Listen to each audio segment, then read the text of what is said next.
Bonjour, vous écoutez bien La Confiture, je suis Sébastien, je suis avec Guillaume. Bonjour à tous. On a appris des trucs et on va vous les transmettre à notre façon parce que n'oubliez pas, la culture c'est comme la confiture. Alors ça c'est évident, mais en plus ce qui est dingue c'est que ça rime. Et donc c'est vrai. Et bah non mais non seulement c'est vrai et c'est évident, enfin je veux dire ça se voit, mais en plus ça rime. C'est dingue la langue française. La langue française est dingue. Et de quoi allons-nous parler aujourd'hui, Guillaume? Alors aujourd'hui on va parler de l'enfant buffle, Soundiata Keita, Ok. et ensuite on parlera du Travancore. Travancore, je ne sais pas comment ça se prononce puisque je ne sais pas ce que c'est. Ben alors, moi non plus, je ne sais pas comment ça se prononce, mais je sais ce que c'est. Et ben tu pourras nous expliquer ça, mais Voilà. d'abord c'est à moi de parler. Voilà, tout à fait. C'est à moi de parler et j'ai repris un peu là où on s'en était arrêté la dernière fois. Parce que tu m'as raconté un peu l'histoire de Shaka Zulu et ça m'a fait un peu réfléchir en me disant l'histoire de l'Afrique, j'y connais pas grand chose. Oui, moi non plus. En plus, j'y connais pas vraiment grand chose en Moyen-Âge non plus. Mhm. Alors je me suis dit, le Moyen-Âge africain, c'est parfait. J'y connais absolument rien. Et c'est toujours ça qui est pas passé sur Civilisation. Exact. Bref, l'histoire que je vais raconter aujourd'hui, on va commencer aux origines de l'islam. Ok, donc 600... 600 machin, 600 et quelques. Ouais. Au côté même du prophète Mohammed. Mhm. En fait, l'histoire, elle commence avec Bilal ibn Rabah, qui est considéré comme le premier muezzin de l'histoire. Ok. Donc lui, sa mère vient d'Abyssinie, donc Mhm. le nord de l'Éthiopie, ce qui en fait le premier musulman africain de l'histoire. Mhm. Un de ses fils, qui s'appelle Lawalo, il va quitter l'Arabie pour descendre au Mali. Et le petit-fils, qui s'appelle Latal Kalibi, va établir une chefferie en pays mandingue. Putain, ils ont quand même bien voyagé parce que la Mali, c'est de l'autre côté par C'est de l'autre rapport côté, à ouais, c'est l'Éthiopie, on est d'accord. dans vraiment la bosse de l'Afrique de l'Ouest. Et donc Latal Kalibi, lui, il va donc établir une chefferie en pays mandingue. Donc c'est le sud du Mali, l'est de la Guinée, Mhm. près de la ville de Niani. Mhm. Que je connais pas, mais Ça va être la capitale dont on va parler beaucoup. Bon, bref, je vais pas te faire toute la lignée, parce que, bon, je veux pas te faire comme dans la Bible, le fils de machin le qui a fils de machin. vécu 93 ans. Ouais, voilà. Mais on va arriver au bout de la lignée, début du XIIIe siècle. Mhm. Et le règne d'un homme qui s'appelle Magan Konfata. Alors là encore, les noms. Et malheureusement, je n'aurai pas de nom d'Européens à écorcher. Il n'y aura, écorché pas aussi. du tout d'Européens dans cette histoire, donc voilà. Pas grave, on n'a pas forcément besoin Non, d'eux. on n'a pas besoin d'eux. Donc Magan Konfata, qu'on surnomme le Beau. J'imagine pour des raisons physiques. C'est possible. Un jour, un chasseur vient dans sa cité de Niani et il s'est perdu après avoir poursuivi une biche. Et il est accueilli comme dans les règles de l'art de l'hospitalité par le roi. Et le chasseur, qui est devin, et il est très content d'être accueilli comme ça, donc il va lui faire une révélation. Bientôt vont se présenter à lui deux chasseurs et une femme fort laide et bossue. C'est précis, ok. Voilà. S'il épouse cette femme, Mhm. il aura alors un enfant extraordinaire qui rendra le nom du mandingue immortel à jamais. Ok. Et tu vas pas me croire, mais quelques temps après, Vlatipa, comme disent les jeunes, Vlatipa qu'arrivent deux chasseurs locaux Mhm. et qui viennent avec une femme qui est bossue et, d'après la tradition, fort laide. Enfin, d'après les standards de l'époque, quoi. Voilà, d'après les standards mandingues. Je t'avoue que je ne sais pas exactement, il n'y a pas de photo qui nous est parvenue. Non, puis de toute façon, le 13e siècle. Voilà, donc il se trouve que ces deux chasseurs se sont eux aussi égarés Mhm. en chassant dans le royaume d'à côté, qui est le pays de Do. Alors rien à voir avec Marshall Applewhite, c'est pas le même Do. Ah ouais. Ça y est, au clair. Ce qui est compliqué, en fait, le pays de Do, ben, j'ai l'impression que personne ne sait ce que c'est, en fait. Est-ce qu'il a vraiment existé? Je pense qu'il a existé, en tout cas, il a existé dans la tradition orale. Maintenant, personne ne sait dire à peu près où c'était, quoi. C'est un truc qui a existé, qui a été conquis, reconquis, enfin, au gré des guerres, et ça a complètement disparu. Personne ne sait vraiment où c'est. Ça arrive. Bref, là-bas... En même temps, ils arrêtent pas de se perdre, les mecs, tu vois. Ouais, voilà, Ils savaient pas eux non plus, quoi. oui, c'est ça. Là-bas, les deux chasseurs ont appris l'existence d'un buffle qui ravageait le pays pendant qu'ils y étaient perdus, et pour lequel on offre une récompense extraordinaire. Mhm. Tant qu'à faire, ils sont là, ils sont sur place, Ils sont chasseurs. ils sont chasseurs, on sait jamais. Pourquoi pas tenter? Donc sur le chemin, en cherchant le buffle, ils sont tombés sur une vieille femme qui pleurait parce qu'elle avait vraiment très faim. Ok.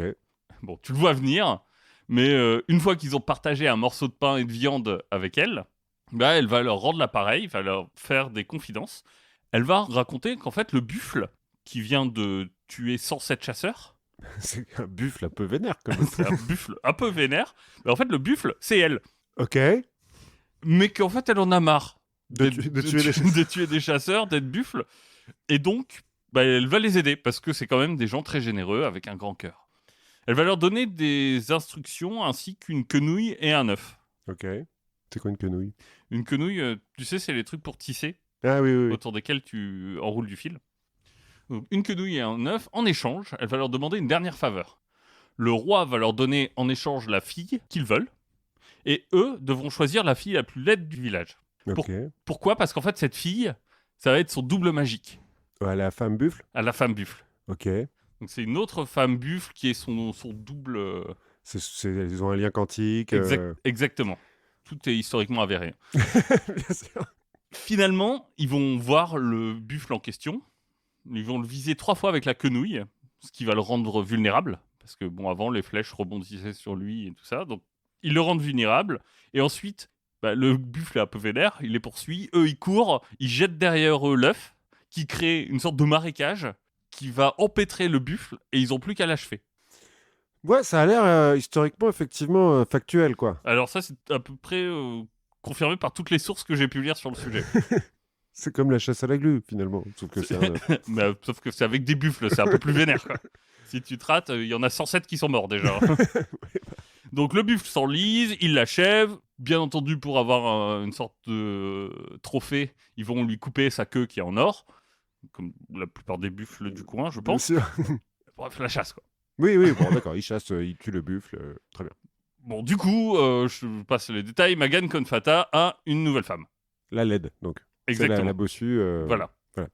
Mais bon, c'est pas si facile, parce que, apparemment, madame se défend. C'est qu'elle veut pas, quoi. Elle veut pas. En tout cas, après la première nuit, le roi ressort un peu dépité, parce que, clairement, il pensait qu'il allait se passer un tout petit peu plus de trucs dans sa nuit de noces. À chaque fois qu'il l'approche, elle se couvre de longs poils noirs et le repousse. Même lorsque lui invoque son double à lui, qui est un lion, Ok. il y arrive pas, quoi. Ouais. Les chasseurs sont pas très surpris parce que, en fait, spoiler, les chasseurs, ils ont déjà essayé aussi. Ils se sont dit, bon. Ah, parce qu'au passage, sur le chemin, ils ont fait bon, allez. Bon. Mais en fait, c'est en voyant qu'ils arriveraient à rien qu'ils se sont dit, bon, on va plutôt l'offrir au roi. C'était pas prévu au départ de l'offrir au roi. Ah, d'accord, d'accord. Bah oui, c'était leur récompense, Ouais, plus ou moins. c'est ça. Ouais. Ils se sont dit, bon, qu'est-ce qu'on en fait ? On l'offre au roi. Bref, du coup, le roi va discuter et chercher à obtenir le consentement de sa nouvelle épouse. C'est bien. Non, je déconne. Je déconne. Ah, merde. Il va plutôt aller consulter les sorciers locaux. Il va méditer lui-même. Et alors, la solution qui lui apparaît n'est pas idéale. Hein. Il doit sacrifier une vierge du pays de Do. Décidément, ouais. ils ont pas de bol, le pays de dos. Bah ouais, mais ça tombe bien parce qu'une vierge du pays de Do, il en a une. Bah, mais c'est sa femme. Bah écoute, il faut ce qu'il faut. Donc il attrape sa lance. Et son épouse essaye de se débattre, mais elle a trop peur. Elle s'évanouit. Et bah, écoute, comme elle s'évanouit sous forme de femme, le roi... Enfin bref, un enfant va être conçu. D'accord, alors ne faites pas ça chez vous. Hein. Non, on va couchez- pas trop s'attarder sur ce qui est clairement un viol, hein, Oui, même oui. si on le décrit pas comme ça dans l'historiographie de Sunjata. Mais bon, la femme en question, qui s'appelle Sogolon, un des deux, ne va pas trop lui en tenir rigueur. Sympa. Bah, Ou elle a du pas le coup, choix, elle a pas trop le choix, les femmes du roi maintenant. Elle est mère de son enfant. Oui, cela dit, bon, elle a au moins la dernière fois. Bon, le problème, c'est que elle a d'autres ennemis à Niani, qui est là où se passe toute cette histoire, la capitale du Mandingue. Bah, les autres ennemis, c'est les autres femmes du harem. Ah oui. No- On l'a vu la dernière fois, hein, c'est partout pareil quand il y a un REM. Bah, voilà, notamment en l'occurrence Sasuma, qui est la première femme du roi. Mhm. Elle est pas très contente, hein, parce que bon, ça lui fait une rivale en plus. Oui. Mais en plus, avec toutes ces histoires de prophéties, machin, bah, ça sent pas très bon pour son fils à elle et ses ambitions. Ah oui, parce que son fils S, il est normal, quoi. Il est pas. Ouais, bon, Prophétique. c'est la favorite. Son fils, donc, qui s'appelle Dankaran Tuman. Il est normalement le premier sur la liste de succession, mais là, on se dit, bon, s'il y a un enfant extraordinaire de la prophétie qui naît... Ouais. Ce qui fait pas non plus les affaires de Sogolon, Mhm. c'est que son gamin à elle, donc on a baptisé Mangan Maridiata, ou Sundiata, c'est les contractions et le jeu de l'histoire. devient Sundiata, qui est à la fois l'enfant buffle et l'enfant lion, du coup. Ouais. Le problème, c'est qu'il n'est pas très très précoce. Parce que bien qu'il soit l'enfant favori du roi, Mhm. ben, à 7 ans, le petit Sundiata est toujours pas capable de se tenir debout. Ah oui, quand même. Ce qui est pas terrible, et c'est surtout que c'est à ce moment-là, à ses 7 ans, que son père va décider de mourir. Enfin, Bon, ouais. oui. Et Sasuma va en profiter pour piétiner allègrement ses vœux, et c'est son fils à elle qui va prendre la succession. Ouais. En même temps, bon, on peut le comprendre. Et du coup, Sogolon et Sundiata, ils sont un peu relégués dans une case au fond du village, et un peu des parias, finalement. Ouais, ouais. Surtout qu'elle, elle est toujours bossue. dans cette Surtout histoire. surtout qu'elle est toujours bossue, toujours considérée comme laide. Ouais, ça Elle doit a un pas aider. enfant infirme. Bon, Ça doit pas aider. ça doit pas aider. Les moqueries vont aller en grandissant jusqu'au jour où Sasuma va bien enfoncer le clou en montrant à Sogolon des feuilles de baobab qu'on utilise traditionnellement au mandingue pour faire la cuisine. Mhm. Et elle lui dit « Tiens, regarde ces feuilles, c'est mon fils qui allait me les cueillir. » Le fils qui est un tout petit peu plus vieux que Sundiata. Et elle lui dit il est allé les cueillir, mon fils, lui qui est pas infirme, comme Tout seul. Sundiata. Donc, la mère rentre chez elle en pleurant. Le petit garçon va comprendre qu'il fait souffrir sa mère. Ça peut plus se passer comme ça. Et donc, il va demander une canne de fer. Ok. Il va dire ok, on va essayer de remédier à ça, apporte-moi une canne de fer. Ça tombe bien, puisque le maître forgeron du coin, il était aussi devin. Beaucoup de devins dans cette histoire. Ouais, mais bon, enfin. Ouais. Il était devin, il avait déjà forgé une barre de fer. Il savait pas trop pourquoi, mais il s'est dit un jour ça sera utile. Bon, en même temps, le mec est forgeron. Oui, oui, voilà. Tout le monde se demandait mais c'est quoi ce truc que tu viens. T'inquiète, C'est la barre de fer. c'est la barre de fer, un jour ça va servir. Bref, il envoie la barre de fer portée par 6 apprentis, Ah oui, donc une grosse barre. donc une sacrée barre, chez Sogolon. Ok.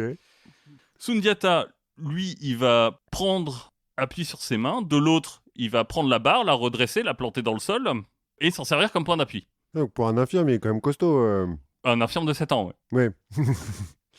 Il va finalement réussir à l'attraper à 2 mains, faire un gros effort.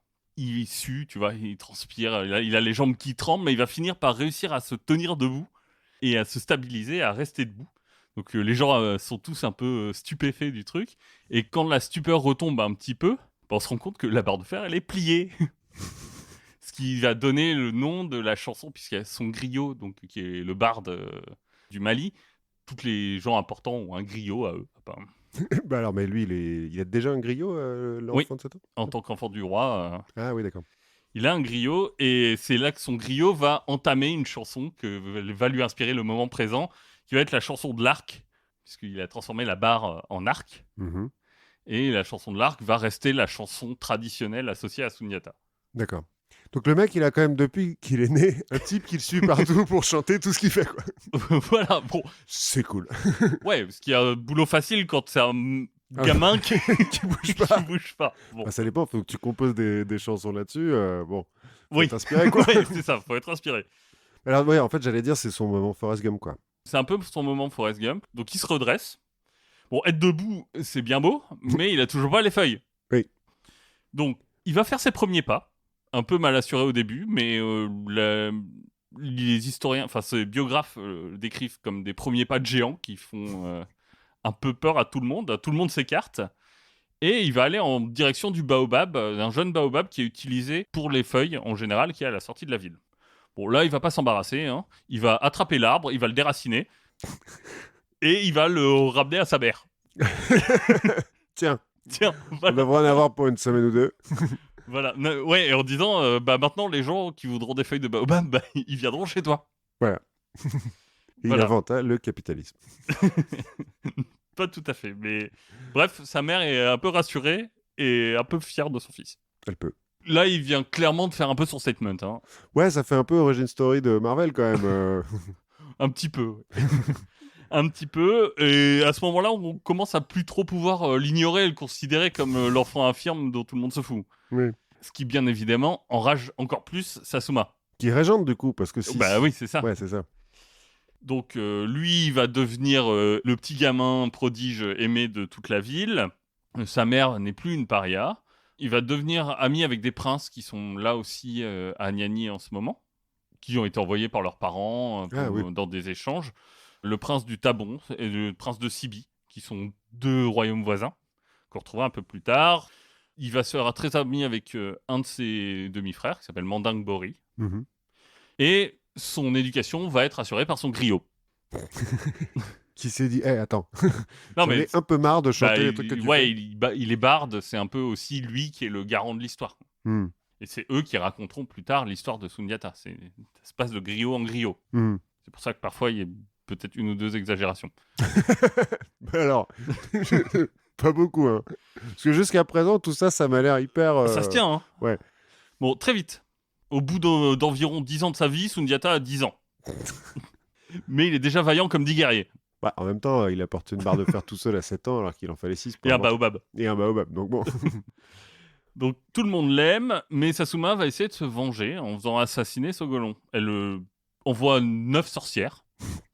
Malheureusement, quand elles arrivent pour l'assassiner, Sundiata est là, et en fait, ils se montrent tellement sympas avec elle qu'elles se disent, mais en fait, on peut pas l'assassiner, il est trop gentil ce garçon. On peut pas lui faire du mal. Donc elles vont retourner leur veste, enfin leur blouse, Leur chapeau de sorcière. je sais pas quelle était la mode à ce moment-là, ça je t'avoue. Fausse alerte, donc, mais alerte quand même. Oui, il y a des gens qui veulent me tuer, quoi. Voilà. Donc Sogolon comprend qu'elle et son fils sont peut-être en danger. Mhm. Et elle va donc décider, la mort dans l'âme, de partir de Niani. Ok. Sundiata, lui, va se plier aux ordres maternels, mais le problème, au moment de partir, son griot est introuvable. Merde, où il est? On a perdu l'autoradio. C'est ça, la vie est chiante quand il n'y a pas de musique. En fait, le roi, enfin plutôt la mère du roi, en Oui. l'occurrence, elle le faisait surveiller. Et donc, elle a vu un moment qu'il faisait ses affaires et qu'il allait partir. Et donc, elle a fait en sorte de séparer le barde de la famille grâce à son fils qui est roi. Mhm. Donc, il a choisi d'envoyer le griot à Sumaoro Kante, qui est le roi du pays de Soso à côté. Voilà, les Soso, c'est proche, c'est plus des descendants du Ghana, je crois, que du Mali. Mhm. Mais bon, c'est toute la même région, c'est le royaume d'à côté. Bref, quand Sundiata veut partir, il doit partir sans son précieux griot. Et ils se disent, oh là là, la route va être longue, va falloir que je parle à ma mère, bon. C'est ça. Première escale, chez Mansa Konkon, un autre roi local, voilà, bon, qui est réputé être un grand sorcier. Il va rester 2 mois à peu près, jusqu'à un soir où Sundiata va pénétrer dans la salle du trône du roi, après avoir été invité. Mhm. Il regarde les armes magnifiques qu'il y a au mur, il essaye un sabre et tout, il le trouve trop chouette. Et le roi sorcier va lui dire, ok, écoute, je te propose un truc. Enfin, je te propose. T'as pas trop le choix de refuser ou pas. On va jouer à une partie de Wori. Le Wori, on appelle ça aussi la calée. C'est le jeu où, tu sais, t'as des graines ou des haricots séchés qui sont dans des trous. Ah oui, en ligne, là. En il ligne, faut que et tu les fasses avancer. que tu dois déplacer les uns dans les autres pour arriver à 0 dans, je sais plus, ou à C'est 1, comme du enfin, backgammon, quoi, oui, un truc comme ça. plus ou moins. Donc, une partie de Wori, les enjeux, si Sundiata gagne, il pourra prendre ce qu'il veut. Mais s'il perd, et le roi lui précise qu'il gagne toujours, il devra mourir. C'est sympa comme roi. Oui. C'est cool. En fait, il s'agit là d'une demande de la voisine Sasuma. Ah bah oui. Mais le truc, c'est que Sundiata a vu clair dans son jeu. Il lui dit, non mais t'inquiète, je sais. J'ai bien compris. L'or est d'hier, mais moi je suis d'avant-hier. Ouais, genre, t'as reçu de l'or il y a pas longtemps, mais moi je sais. Ouais, d'accord. Et il va quand même battre Konkon au Wori. Parce qu'en plus, il est bon au Wari. C'est la première fois qu'il joue et... Bon, il est un peu sorcier aussi. Bon. Sundiata, bon. Il le bat. Mauvais perdant, Mansa Konkon les chasse. Sans lui donner... Sans rien lui donner. Bon, au moins, il les tue pas, quoi. C'est ça. Il Donc, lui a donné la vie. ils vont se réfugier ensuite au Tabon. Donc, aujourd'hui, on appelle ça le Fouta Djalon. C'est en Guinée. Ok. C'est principalement habité par des Peuls. Mhm. Dont, en fait, ils connaissent déjà le prince. Tu sais, le prince du Tabon, on en a parlé juste. Ah oui, oui, qui était en qui voyage. était à Niani. Le problème, c'est que le prince, c'est pas le roi. Le roi, lui, il est un peu vieux. Et il se dit, ouh là là, ça sent les emmerdes, cette histoire. Écoute, ce que je te propose, là, j'ai des marchands qui partent vers le Ouagadou. Donc, pars avec eux. Ça tombe bien. Je t'offre une place. Allez, vas-y. Le Ouagadou, c'est le cœur de l'empire du Ghana, Mhm. de la dynastie des Cissé. Mhm. À l'époque, ils continuent de régner. En fait, les Cissé, si tu veux, au moment de l'empire du Ghana, qui est un peu avant, là, qui est un peu en décrépitude, ils avaient unifié la région, et là, ils ont plus que Ouagadou. Ouais. Et voilà, Ouagadou, où vivait le roi serpent Bida. Bon, mais ça, c'est une autre histoire. On y reviendra un autre On y jour. reviendra un jour. Donc, ils sont reçus par le roi local. Ils sont, pour une fois, très bien traités, avec tous les égards dus à leur rang. Le problème, c'est qu'au bout d'un moment, Sogolon tombe malade, Mhm. et le roi va l'envoyer vers Meba, une ville qui est sur le Djoliba. Donc, le Djoliba, c'est le nom mandingue du Niger, D'accord. Le fleuve. le fleuve. Donc, il l'envoie à Mema en disant « T'inquiète pas, là-bas, on est bien, on est dans la plaine, il y a le fleuve à côté. L'air de là-bas va te faire du bien. » Hop, on retourne sur les routes. Là, Et on n'a toujours pas de griot. on n'a toujours pas de griot. Là encore, accueil, on ne peut plus chaleureux. Au point de, ils rentrent, ils ont droit à une haie d'honneur pour rentrer dans la ville. Genre, what the fuck? C'est louche. Bon, ok, une partie des habitants qui pensaient que c'était le roi, qui était de retour après sa campagne martiale contre les montagnards. Mhm. Mais bon, après ce moment-là, j'imagine que tu fais pas la fine bouche, quoi. Ouais, bon. Ça fait 3 mois qu'on a plus de musique, enfin, ça fait plus. Non, mais surtout, si tu leur dis non, non, non, non, mais c'est pas moi, ça risque de dégénérer, quoi. Ouais, d'un autre côté, ils le connaissent, le roi, hein. Oui. Enfin, ils l'ont déjà vu. Mais bref, ils sont très contents. Le roi, lui, va faire son retour quelques mois plus tard. Il est victorieux des montagnards. Tout se passe bien. Et c'est à Mema, globalement, que Sundiata va devenir un homme. Ah oui, parce que là, c'est toujours un gosse. Ouais, là, il enfin, a c'est toujours un gosse. 10-11 ans. Et il va y rester plusieurs années. Mhm. Je crois en tout qu'il va y rester... Enfin, toute cette partie-là va durer 7 ans, à peu près. À partir du moment où il part... Dès ses 15 ans, Sundiata, lui, part en campagne avec le roi, contre ces foutus montagnards. Ils n'ont toujours pas compris. Oui, apparemment, c'est une tradition locale. De temps en temps, on va foutre une On... tannée. Voilà, on va défoncer des montagnards. Ça empêche de s'encrouter, je pense. Ouais, c'est ça. Ne faites pas ça chez vous. Il se montre même tellement fougueux qu'au début, le roi a peur. Genre, mec, qu'est-ce que tu fais? Reste tranquille, hein. C'est C'est juste pour le sport, on n'est pas là pour tout. Voilà. Mais à ce moment-là, il se rend compte du courage et de la force de l'enfant du buffle. Bah oui. Très vite, Sundiata va être propulsé comme favori du roi et aimé de toute l'armée. D'autant plus que non seulement apparemment c'est un lion sur le champ de bataille, mais aussi il est loin d'être con et assez bon stratège. Mhm. Puis il est sympa, t'as dit tout à l'heure. Et puis il est sympa. Ouais, il est sympa, on peut rien lui refuser. Bref, il a tout pour plaire et c'est sans surprise que il devient vite Kankoro Sigi, c'est-à-dire vice-roi. Ah oui, comme ça. Bon, Ouais. Bon, le roi a pas d'héritier naturel en vue, donc bon. ouais, pourquoi pas finalement. Pendant ce temps-là, au Mandingue. Eh ben, figure-toi que tout se passe pas comme sur des roulettes au Mandingue, qui a perdu son autonomie. Parce que, en gros, le Niani a été rasé par Sumaoro Kante, roi de Soso. Ah, t'en as parlé, attends, de... Oui, c'est chez lui qu'ils ont envoyé le griot. Ah bah oui, voilà. Voilà, donc Sumaoro Kante, lui, il a conquis le pays à l'aide de sa puissante armée de forgerons. Alors, je sais pas pourquoi, mais dans les textes que j'ai lus, à chaque fois, ils insistent sur le fait que les forgerons, ils sont super forts. Bah, en même temps, ça rend costaud, hein, d'être Ouais, forgeron. mais c'est peut-être surtout parce qu'ils ont des meilleures armes, j'imagine. Aussi. Donc, il a conquis le pays à l'aide des forgerons, mais surtout grâce à sa puissante magie, qui lui permet de frapper un peu n'importe qui comme il veut à distance et tout, il est trop fort. Pratique. Et s'il y en a un qui peut témoigner de ça, c'est Bala Faseke, griot de Sundiata. Ah. Souviens-toi. Donc, il a été envoyé par le demi-frère en tant qu'ambassade, et Sumaoro se dit « Hey, il est cool, lui, je vais le garder. De toute façon, je vais raser sa ville, donc bon. Autant garder un peu les gens intéressants. » Puis, raser une ville en musique, c'est plus sympa. Voilà, alors figure-toi qu'un jour que le roi était absent, le griot s'est introduit dans ses appartements, au 7e étage de son palais. Ce qui fait un beau palais. Un joli palais. Beau palais à cet étage, et là il a découvert pourquoi le sorcier était aussi puissant. On va reprendre un petit moment qu'on aime bien dans la confiture. Conseil déco. Pour bien montrer qui vous êtes, votre statut, votre peut-être votre façon de voir les choses, votre façon de faire de la politique. Inspirez-vous un peu de l'aménagement des quartiers privés de Sumaoro. tapisser les murs de peau humaine. Mais prenez soin d'en garder un petit peu pour recouvrir le trône sur lequel vous allez vous asseoir. Ah, sympa.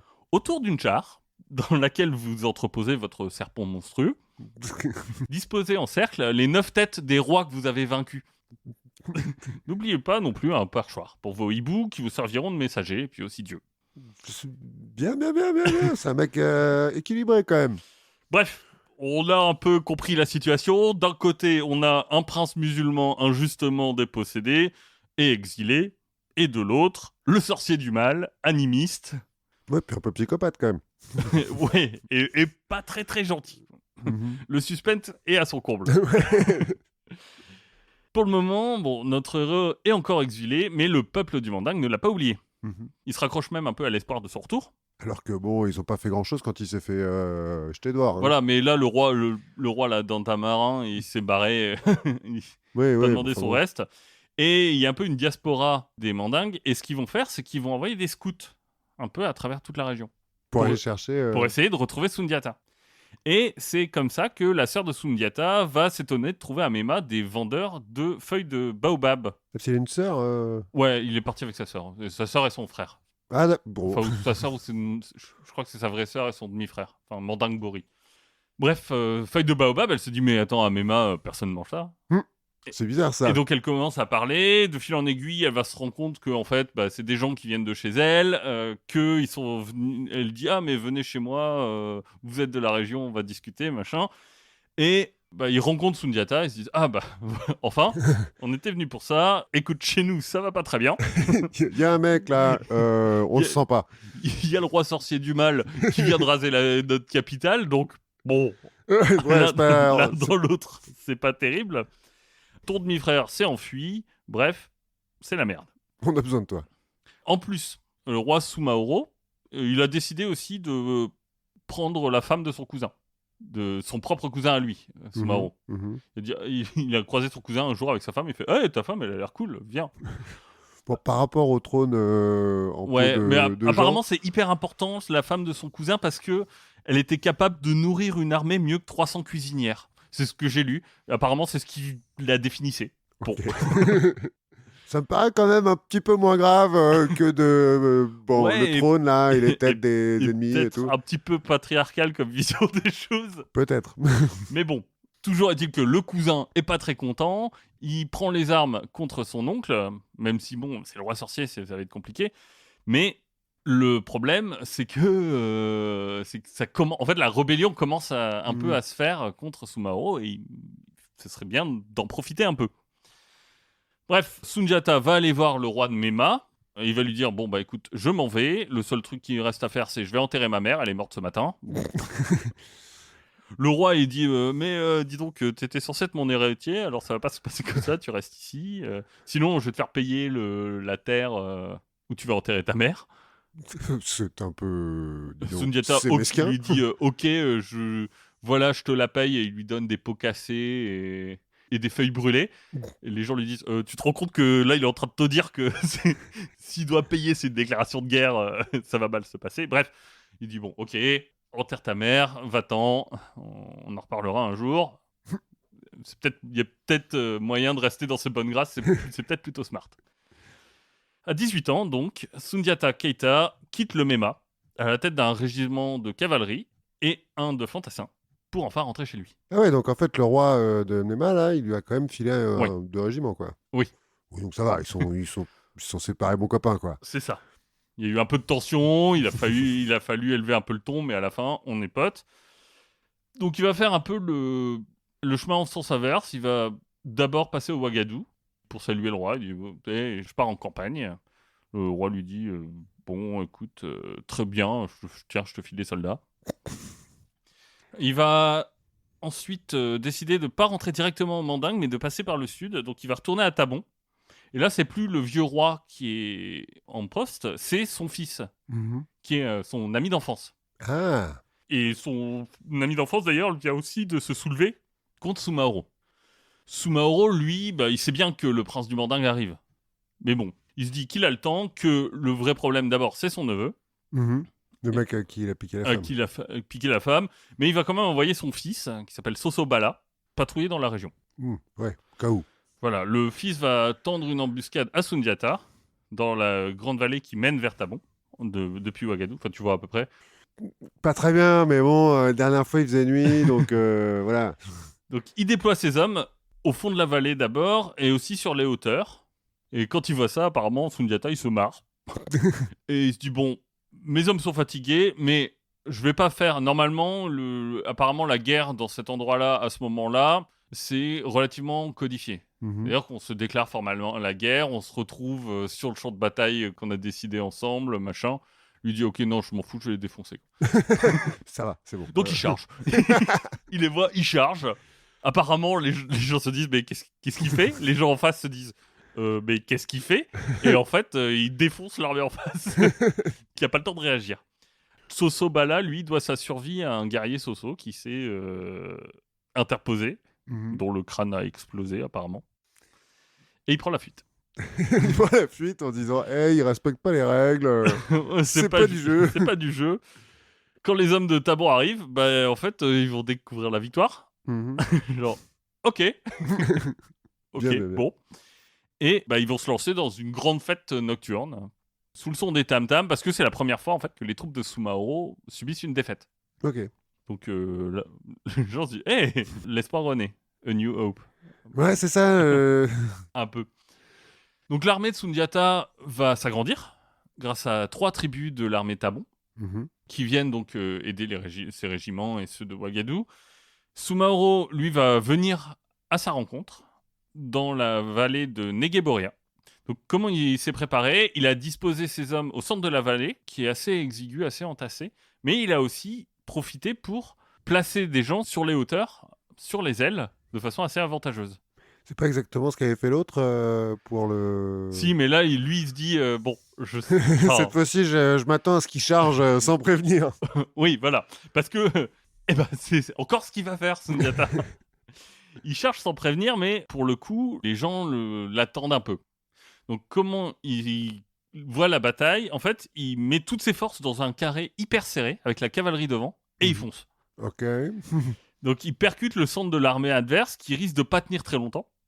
Donc, bien sûr, Sumaoro demande à ses troupes de l'encercler.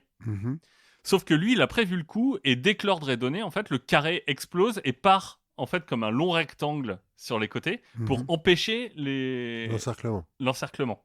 Donc, en fait, c'est assez bien foutu. C'était préparé, et donc il empêche la manœuvre, et il se fait pas encercler. Soso Bala, lui, il est encore présent au centre, mais bon, quand il voit Sundiata arriver, il fuit. Ce qui oblige son père à se rapprocher du cœur du combat. Pour éviter une débandade massive. Et le duel semble à peu près inévitable. Donc Sundiata l'aperçoit, il s'approche, il est à portée de lance, il lance son arme le plus fort possible, et elle rebondit sur la poitrine du sorcier. Bah oui, parce que c'est un sorcier, c'est logique. Il se dit, bon, je me dégonfle pas, il attrape son arc, il tire une flèche sur Sumaoro, qui attrape la flèche au vol. Ok. Pas grave, il récupère sa lance, il fonce au corps à corps. Au moment où sa flèche va percuter le roi des Soso, Sumaoro a disparu. Il regarde et hop, il est sur les hauteurs des collines au loin. Ça fait très... Oui, le guerrier du mal et tout, qui est invincible au début, quoi. On est dans l'Empire contre-attaque, là. Un petit peu, ou dans Lord of the Rings. Ouais. Un peu. Donc ses troupes vont quand même remporter la victoire. Pour le coup, il va mettre une vraie défaite à Sumaoro en personne. Mais lui, il se dit merde. Ouais, mais tant que le grand méchant, il est pas mort... Ouais, et puis surtout, le grand méchant, il est invincible, quoi. Oui. Comment je vais faire? Donc, son armée reprend la route pour poursuivre celle de Sumaoro. Elle campe le lendemain à proximité du village de Kakinié. Je vois là, tu vois pas où c'est. Bah non, mais je t'ai dit... Bref, ces hommes campent et là, ils se font attaquer de nuit, de façon traîtreuse. Mais ils vont réussir à mettre en déroute les hommes de Sumaoro qui les attaquent, principalement à coups de torche, de ce que j'ai compris. Ils sont pas très bons en embuscade, les mecs de Sumaoro, là, quand même. C'est le problème quand t'es habitué à faire de la guerre scriptée. Oui, c'est vrai. C'est que, après, les autres tactiques, t'as pas eu le temps de les bosser, quoi. T'as pas fait embuscade en LV2. Finalement, donc Sundiata, il a réussi à décimer toute l'arrière-garde de Sumaoro, mais ce dernier a réussi à rentrer dans sa ville de Soso, où il se barricade, toujours aussi invulnérable que jamais. En plus, il a un palais à 7 étages, donc il voit les mecs arriver de loin. C'est ça, bon, l'avantage, il a pas besoin, il le sait de toute façon. C'est un Au pire, il envoie ses hiboux. L'avantage de cette victoire, c'est que bon, maintenant, il y a à peu près plus de doute sur le statut de Sundiata dans la région. Ouais. Enfin, maintenant, tu choisis entre Sumaoro et Sundiata. C'est assez Je choisis simple. bien parce que bon. Et donc, les autres rois locaux qui étaient en révolte ouverte vont se rallier à lui. Et lui va voir son armée qui grossit. Et il va aussi se mettre à rencontrer les rescapés du Mandingue, qui a été mis à feu et à sang par Sumaoro. Donc, il va se rapprocher du Mandingue. Il va finalement atteindre le royaume d'à côté, qui est un des royaumes d'à côté, qui est le royaume de Sibi. Et là, il va retrouver le reste de la société mandingue en exil. Bon, comme d'hab, ça je l'ai pas dit, mais il fait ça souvent. Hein. Il va sacrifier 100 bœufs blancs, 100 béliers blancs et 100 coqs blancs. Ça, il le fait souvent. Oui, mais c'est pour le buffet, quoi. Et surtout, sur place, il va retrouver, qui ça ? Son griot. Ah Il retrouve son griot et sa sœur. Parce que sa sœur, bon, elle a été donnée à Sumaoro comme épouse en guise de « s'il te plaît, ne nous attaque pas ». Par son demi-frère. Ah oui. Enfin, sa sœur, sa demi-sœur. Hein. C'est oui. la fille de Sasuma. Mais en fait, c'est la fille de Sasuma, mais elle était plutôt gentille. Enfin, elle s'est jamais moquée de lui quand il était infirme, tout ça. Et surtout, elle a fait son job. C'est-à-dire qu'elle a été envoyée à Sumaoro, mais elle a réussi quand même à gagner sa confiance, à le faire parler. Et un jour qu'il se sentait particulièrement costaud, il lui a révélé qu'est-ce qu'était son Tana. Son Tana, c'est un peu son double, tu vois, comme la femme buffle. Ou le lion. Alors Sundiata, il en a deux parce qu'il est fort. Hein. Il a le buffle et le lion. Sumaoro, donc c'est le coq blanc. Et Sundiata va se mettre à fabriquer une flèche spéciale. Il va remplacer la pointe par un ergot de coq blanc. Ok, alors les ergots de coq, c'est vénère hein, comme truc. Oui. Pourquoi pas? Mais alors le coq blanc, pas contre le buffle ou le lion, ça fait quand même un petit peu moins animal dangereux, quoi. Ouais, mais je pense que c'est vénère un coq. Sûrement. Tu vois, les coqs de combat ou les trucs comme ça, c'est. Enfin. Oui, c'est tu les laisses tranquilles, quoi. Ouais, mais par rapport au lion, je pars pas en courant devant un coq blanc, quoi. Oui, c'est bon, peut-être. La rencontre décisive entre les deux va se faire à Krina, donc qui est proche du fleuve Niger. C'est en gros la grande bataille entre la coalition mandingue et l'Empire des Soso. Donc là, c'est un chaos massif. Là, je t'avoue que j'ai pas compris s'il y avait eu une stratégie particulière. C'est un peu tout le monde contre tout le monde et on se rentre dedans et on se tape. Ce qu'il faut retenir, c'est que Sundiata va réussir à trouver Sumaoro dans la mêlée. Et même si sa flèche va atteindre juste son épaule, là, le sorcier, il sent direct toute sa force le quitter. Si ça saigne, c'est que ça peut se tuer. Ouais, c'est ça. Et du coup, il fuit. Et son armée, c'est la débandade. Ce qui arrive souvent quand ton chef... Ouais, quand ton chef invincible est magique et en grand danger, en fait, quand tu règnes par la peur et la terreur, encore une fois, donc ces guerriers s'en vont, c'est la déroute de l'Empire des Soso. Le sorcier va réussir à s'enfuir et on le retrouvera jamais. Même si, Sundiata le traque, je te passe, il y a 2-3 trucs où il trouve des raccourcis dans la montagne pour essayer de le rattraper, enfin bref. Il va dans une grotte, apparemment il tombe dans le fleuve Niger, on sait pas s'il est mort ou s'il est pas mort, je sais pas s'il prépare un 2. Oui, c'est ça. Peut-être qu'il est la revanche de Sumaoro. L'armée de Sundiata va arriver aux portes de Soso, et globalement il va raser la ville. Il pourrait dans pendant, quoi. Oui, c'est un peu ça. Il a réussi à unifier toute la région derrière lui, et ce qui va se passer après, c'est qu'il va y avoir une grande cérémonie où il va rendre à chaque roi son royaume. Et la tête du prédécesseur. Ouais, il dit, toi, t'étais le roi de Sibi, t'as prêté allégeance, tu redeviens le roi de Sibi. Et par gratitude, les rois vont le nommer Mansa, qui est roi des rois. Ouais, c'est ce que j'allais dire. C'est qu'il leur redonne le truc, mais ça reste quand même lui le chef, quoi. Voilà, c'est la naissance de l'Empire du Mali. Ah. Donc l'Empire du Mali qui va cesser de grandir. Ah oui, je passe sur sa mort. Apparemment, il meurt d'une flèche d'un archer aveugle Peul. Bon, pas de bol. C'est les Jeux Olympiques en ce moment. Il y a un des meilleurs archers du monde, il est aveugle. Donc bon. Donc l'Empire du Mali va ne cesser de grandir pour atteindre son apogée au XIVe siècle, sous le règne de Kankou Moussa, Mansa Moussa, l'empereur Moussa. donc connu principalement pour être le premier empereur malien à avoir effectué son pèlerinage à la Mecque, dont tu nous avais parlé. Oui, c'est le mec qui arrive avec tellement d'or que tout le monde fait... mais Ouais, attends, et 10 000 esclaves. Oui, bon. Et qui déstabilise le cours de l'or et de l'argent, parce qu'il arrive avec trop. À son apogée, sous Mansa Moussa, l'Empire du Mali, c'est 1 200 000 km². Ah oui, c'est grand, ouais. Oui, c'est 2 fois la France, je crois, un truc comme ça. 3 fois, 3 même, fois, ou 4 fois, ouais. Bref, c'est donc la création de l'Empire du Mali. En fait, certains te diront que... en fait, non, la création de l'Empire du Mali, techniquement, c'est un peu Soumaoro. Oui. Puisque c'est lui qui avait conquis tout le truc, et Sundiata va lui reprendre son empire. Et pour répondre à la question qui brûle toutes les lèvres, oui, le Mali est jouable à Civilisation 6, Ah ouais. mais ils ont qu'un seul leader, qui est Mansa Moussa. Ah, donc tu peux pas jouer... Donc tu peux pas jouer Sundiata Keita. Son histoire, donc, il n'y a pas de source écrite. C'est une histoire qui se transmet de griot en griot. D'accord. D'où les quelques trucs un peu... Voilà, mais les griots considèrent que c'est important, cette tradition orale, parce que ça donne une histoire qui est vivante et pas une histoire morte comme celle qui est posée sur le papier. C'est une façon différente de voir les choses. En tout cas, c'est effectivement plus romanesque. Oui. Et puis, en fait, entre les lignes, tu vois plus ou moins ce qui se passe, quoi.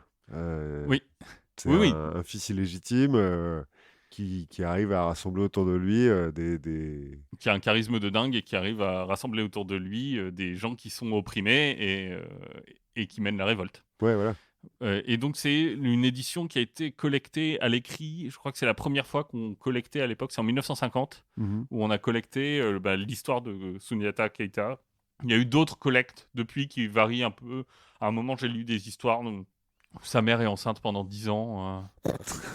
Mais lui, il sort et il va chercher du bois de temps en temps quand même pour l'aider. Puis après, il retourne dans sa mère parce qu'il est... Sa mère, c'est un kangourou, quoi. Un petit peu. Bref, c'est l'histoire de l'Empire du Mali que je ne connaissais pas du tout. Moi non plus, mais c'était très intéressant. Enfin, le fait est que c'est une façon marrante de raconter l'histoire en rajoutant un petit peu de magie, quoi. Oui, voilà, je me suis dit, bon, de toute façon, il n'y a pas d'autre façon de raconter cette histoire puisqu'il n'y a pas d'autres sources. Donc, allons-y, quoi. Ouais, non, mais c'était pas mal.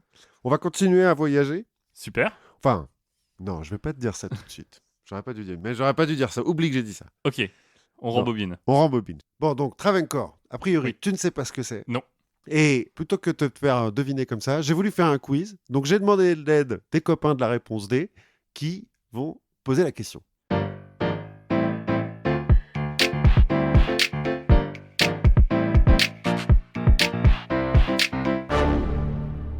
Bonjour, vous écoutez La Confiture, mais d'abord, écoutez la question. Aujourd'hui, dans la catégorie Apprendre des trucs, qu'est-ce que le Travancore ? Réponse A, un mouvement théâtral reprenant l'antique coutume grecque de travestir les comédiens. Réponse B, un style musical qui utilise comme instrument le marteau-piqueur et le tractopelle. Réponse C, une communauté de hackers soviétiques qui a opéré dans le bloc de l'Est avant la chute du mur. Réponse D, un royaume indien qui a tenu tête à la Compagnie des Indes orientales hollandaises. J'aurais peut-être tendance à répondre la réponse D. Bah oui, c'est forcément la réponse D que on vous invite à écouter tous les jours sur le label Podcast. Donc oui, on va parler d'un royaume indien qui donc a tenu tête à la VOC, dont j'avais déjà parlé il y a longtemps, la Compagnie des Indes orientales hollandaises. Pour résumer, pas beaucoup mieux que celle anglaise ou française, hein. Bref, Travancore, donc. Ça existait entre le 18e et le 20e siècle.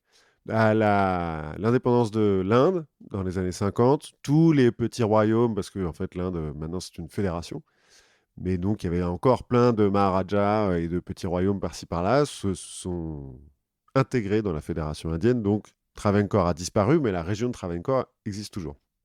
Et si j'ai voulu en parler aujourd'hui, c'est parce que je l'ai découvert dans un livre formidable dont je vais parler un jour, dont je vais faire un article en fait, pour les patriotes, donnez-nous de l'argent.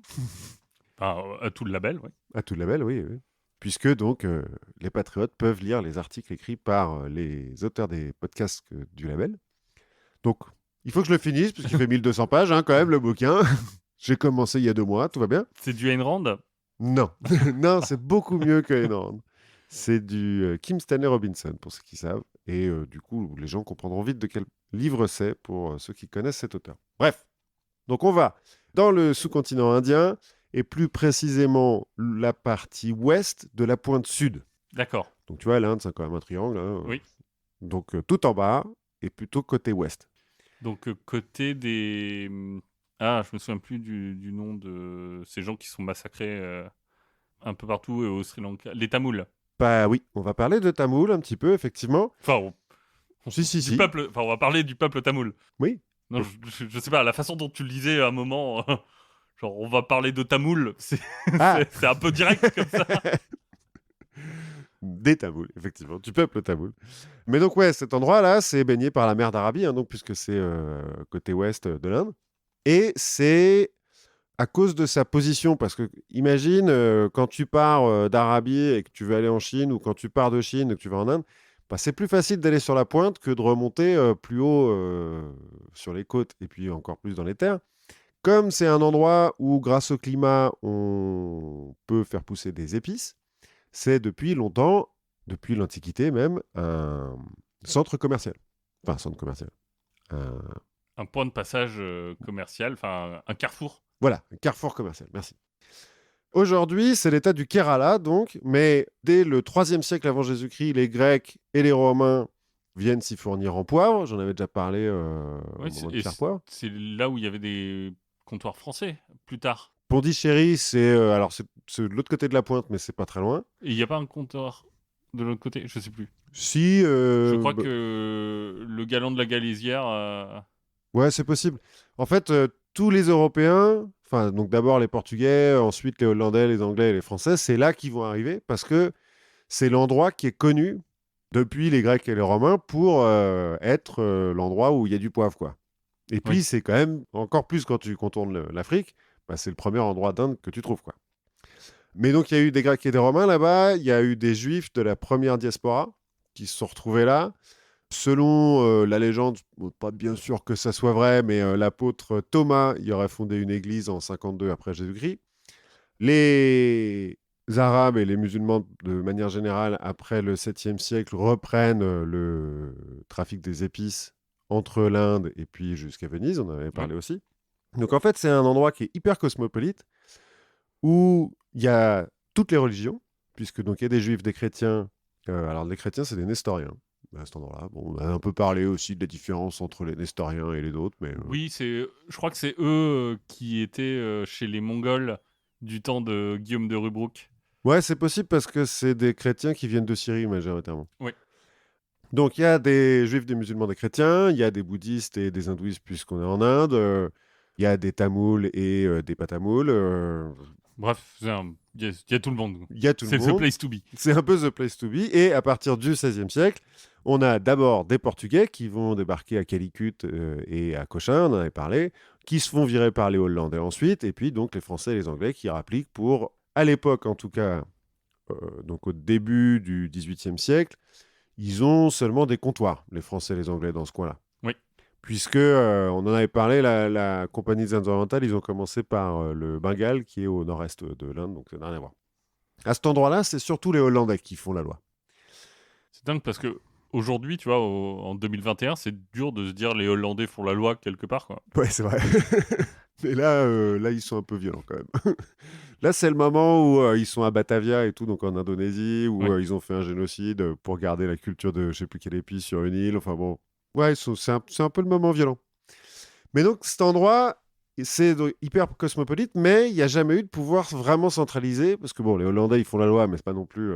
ils font surtout la loi parce qu'ils ont des canons, quoi. Oui, mais ils peuvent pas être partout. Ils peuvent pas être partout. Enfin, ils sont pas vraiment installés sur les terres. Ils commandent pas les terres, tu vois. Ils ont des comptoirs commerciaux et ils ont de l'argent et des canons, donc ils achètent les rois de les locaux, mais voilà. En fait, il n'y a jamais eu de pouvoir centralisé dans cette région parce que ni le sultanat de Delhi ni les Moghols ne sont descendus jusque-là. En fait, il y a une partie qui est un peu désertique au-dessus et donc, bon, généralement, ils s'arrêtent là. Puis en dessous, ils font, ouais, bof, c'est trop loin. Et donc, pas de pouvoir centralisé, mais un espèce de système féodal un peu nébuleux, parce que donc tu as des petites seigneuries, donc des rajas, c'est des rois locaux, mais le système est rendu encore plus complexe par le système des castes indiens, Alors qui est à l'époque beaucoup moins strict qu'il ne le sera sous le Raj britannique, mais quand même. Et par le côté cosmopolite justement, parce que donc on a des Tamouls, on a des musulmans, on a des Naïrs qui sont le peuple un peu majoritaire dans le coin et le peuple des nobles. Mhm. Et bon, bah voilà, tout le monde est un petit peu roi de son coin. Et, Il n'y a pas de raison que ça se passe mal. non, je vois pas ce qui peut mal se passer, quoi. Et donc, tout au sud de cet endroit, ah puis bon, bien sûr, on a le clergé qui, au passage... Enfin, bon, les clergés, j'imagine. oui, les clergés, mais bon, le plus puissant, c'est quand même le clergé hindouiste qui a du pouvoir, c'est-à-dire possède les terres qui entourent les temples, quoi. Bon. Et il y a beaucoup de temples. Et il y a beaucoup de temples, puisqu'il y a beaucoup de dieux. Et bon, ça, c'est un peu partout pareil, quoi. Donc voilà, c'est simple. Oui, La politique locale est un peu simple. Donc on va en parler, justement. Tout au sud se trouve donc le royaume de Venad. Donc royaume, bon, faut le dire vite, hein, c'est une seigneurie locale qui est dirigée par le Raja Ramavarma. Tout ça, c'est la côte de Malabar, en fait. Donc c'est sur la côte aussi, Venad. Bref. Ramavarma, c'est pas vraiment un roi flamboyant. Il se fait mener en bateau par les nobles de la région, et notamment par un groupe de nobles qui sont alors à la fois nobles et à la fois membres du clergé. En fait, c'est des brahmanes. Ils font partie de la case des brahmanes, donc ils sont censés être religieux et tout, mais en même temps, ils sont aussi nobles. Alors, ma culture vidéoludique n'est pas hyper forte, mais c'est pas les vaches de Fallout. Ça, c'est brahmine. Ah. Les vaches. Non, mais en gros, brahman, c'est la caste supérieure. D'accord, c'est les guerriers. Les nobles. Non, c'est les prêtres. C'est les prêtres. Les prêtres sont au-dessus des guerriers. Ouais. D'accord. Mais normalement, c'est pas les brahmanes qui dirigent, c'est celle du dessous, Oui, dont parce j'ai qu'ils oublié le nom. Ils sont trop. Ils sont trop intelligents, ils sont trop... Ils ont trop de trucs à faire Voilà. pour garder l'ordre du monde, pour vraiment diriger. Voilà, c'est ça. Bref, il y a un groupe donc de nobles qui s'appelle le Conseil des 8 ennemis du temple de Padmana Baswave. Voilà, je ne vais le dire qu'une fois. Ouais, je vais beaucoup écorcher le nom aussi, Oui. je suis désolé. Donc on va dire que les choses une fois et interro écrite à la fin. Voilà. Alors, il s'appelle Conseil des 8 ennemis, c'est marrant. Parce qu'en fait, ils sont que 6. Oui. Mais il y a aussi une demi-voix donc, pour le Raja, Ramavarma, une demi-voix pour le secrétaire du temple et une demi-voix pour le représentant du peuple. D'accord, donc ça fait 7 ennemis. Ouais, mais bon. Et Écoute. puis la voix de Dieu, quelque part. Ouais, il y a peut-être une 7e voix quelque part. C'est un peu compliqué parce que j'ai lu plusieurs histoires sur pourquoi ça s'appelle 8 ennemis. Mais bon, bref. C'est pas le degré d'alcool, Peut-être. comme la 8-6. Toujours est-il, c'est un petit peu genre le groupe des nobles qui font chier. Oui. Et qui disent à Ramavarma, ouais, t'es roi, mais enfin bon, reste tranquille un peu quand même. Hein. Ramavarma, il contrôle tellement pas son pays que dans la région des reines et des princesses, parce que alors, chez les Naïrs, donc le peuple majoritaire dans le coin, il y a une tradition matrilinéaire. D'accord. Ce qui est un peu rare dans l'histoire, de manière générale, mais alors chez les nobles. Hein. Oui. Donc dans les familles nobles, en fait, la terre et les titres sont la propriété des femmes, et notamment de la plus âgée. En revanche, le pouvoir est quand même exercé par l'homme le plus vieux de toute la famille. Mais il n'est pas propriétaire du truc, et notamment, il n'est pas propriétaire de son titre. Donc il peut se faire dégager. Donc il peut se... Non, pas vraiment. Enfin, faut qu'il meure, quoi. Mais en revanche, c'est pas forcément son fils qui récupère la couronne, puisque la couronne, en fait, lui appartient pas. Ça appartient à la reine, la reine-mère. Et donc, elles ont un endroit à elles, avec un palais à elles, les femmes, qu'elles dirigent plus ou moins la région. Alors bon, elles sont quand même sous les ordres du roi, mais elles ont une petite autonomie, quoi. Et dans cette région-là, il y a la Compagnie des Indes orientales britanniques qui est passée essayer de faire du commerce, et il y a quelques mecs qui se sont fait lyncher. Bon, ça a posé quelques problèmes. Ils se sont dit, bon, pour le moment, on a d'autres endroits à aller voir. Donc... Ouais, mais on vous garde quand même dans un coin de la tête. Hein. C'est pas cool ce que vous avez fait là. Et donc Ramavarma, bon, il est pas... En odeur de sainteté avec les Occidentaux non plus. Voilà. C'est vraiment pas le roi soleil, quoi. Mais son successeur désigné, en revanche, son neveu, puisque donc c'est pas forcément son fils, c'est en fait le deuxième homme le plus vieux, quoi. Hein. Oui. Et donc là, c'est son neveu, Martandavarma. Lui, il est un petit peu plus doué en politique. Et il va aider Ramavarma à signer un traité avec un royaume tamoul qui s'appelle Pandya, qui est à côté, un peu plus à l'est. en échange duquel le roi de ce royaume va envoyer une armée dans le royaume de Vénade pour calmer un petit peu les choses et mettre les nobles un petit peu au pas. Et puis aussi pour dire aux Anglais, oh, du calme, hein. D'accord, on a lynché vos potes là, mais c'est juste une situation qui a dégénéré. Donc on va pas non plus... Hein. Oui. Maintenant on a une armée, faites gaffe. Et puis en 1729, 8 ans après être monté sur le trône, Ramavarma meurt et donc Martandavarma récupère la Devient couronne. enfin roi. Quoi. Il devient roi. Et tu auras compris, c'est de lui dont on va parler surtout parce qu'il est beaucoup plus intéressant, parce que c'est un grand roi. Alors son nom complet c'est Anizam Tirunal Martandavarma, mais donc on va l'appeler que Martandavarma, parce que déjà je pense que je le prononce mal. Ou Tirunal. Ouais, mais je préfère D'accord. Martandavarma. Ben, c'est surtout comme ça qu'on le nomme. Que les gens l'appellent, alors Ouais. on va pas commencer à inventer des diminutifs maintenant. Voilà. Donc il est né en 1706, donc il y a 23 ans au moment où il devient roi. Et c'est le fils de la sœur adoptive en fait de Ramavarma. Bon, il y a beaucoup d'adoptions dans ce coin.